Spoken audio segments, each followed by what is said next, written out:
go to school for none of this. What you seeing me do is a product of the majesty of trial and the tortures of error. Now, I'm good as a motherfucker at it though, right? So we jump right on in, head first, like we could swim. Well, around here we can. Anyways, this is not necessarily so a step-by-step tutorial. This is really just an insight on some things that you can do when you are playing with heat transfer vinyl and sublimation. It's a project that I've been working on just to kind of up my skills or just give myself the ability to try different things to see which thing that I would like to do the most as far as promoting and marketing when it comes to building a business.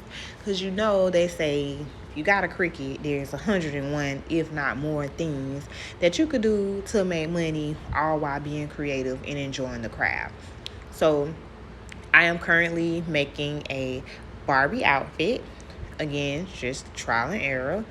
As you see here, I am pressing sublimation ink on top of heat transfer vinyl, which is white and glitter. It gives you another option to sublimate on a fabric that is not polyester. It's said to be that when you want something sublimated, you want it to be 65% polyester, if not more. And the more polyester, the more vibrant. But there's always a way around things, and here's a way to get around it. I'm doing one letter at a time because if I put the whole sheet on top, then it would have seeped ink in places that I did not want that ink to show. I'm using the heat transfer tape just to hold down that sublimation where I wanted it. Again, this is not necessarily a step-by-step tutorial. It's just giving me the opportunity to play with my crafts and also giving me the opportunity to see what it's like to create a tutorial so that I can show someone step-by-step how to create something. Moving along to my shirt, I'm doing an all-over 3D shirt because I do not have a printer that will print my design in the size I need it on the item I'm putting it on. In this event, it's a shirt. I have an 8x11 printer, so what I have to do is create the design really, really big, then let the printer break it down. This, I broke it down into fours because it's a child shirt. Then I piece the design back together.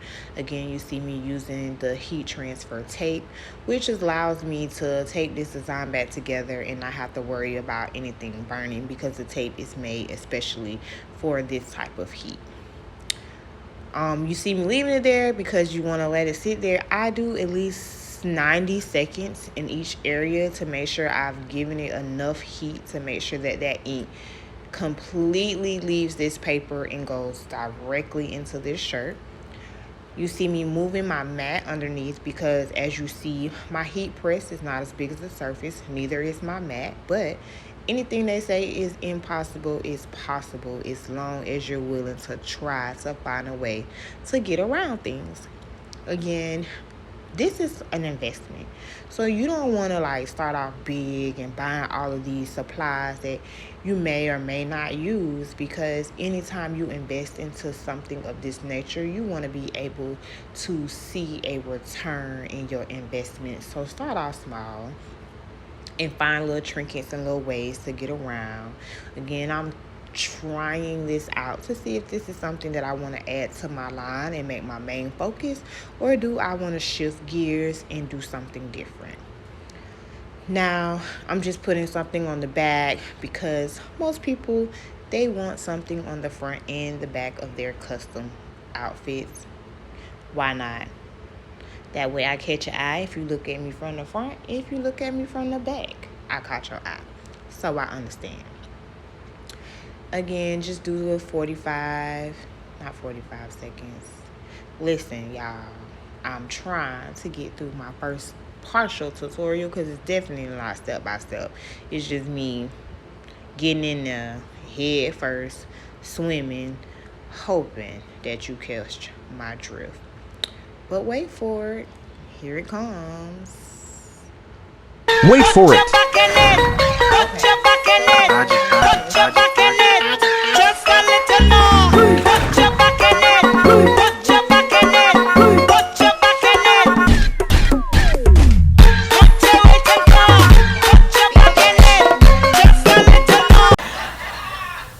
I'm not perfect, but you know, I do my best. I'm formerly known as the girl who would always give till